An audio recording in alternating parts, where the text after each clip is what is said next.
Ito, mga tanim naming kamatis.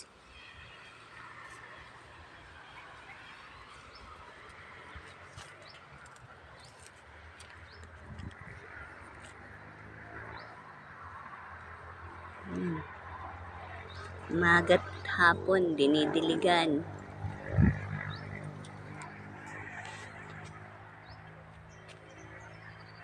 Yan, sa ibabaw niya, mga sitaw.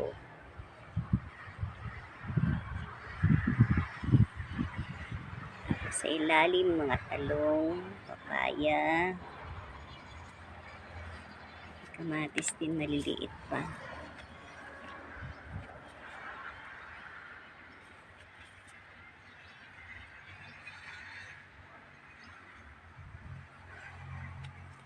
Ito sitaw namin.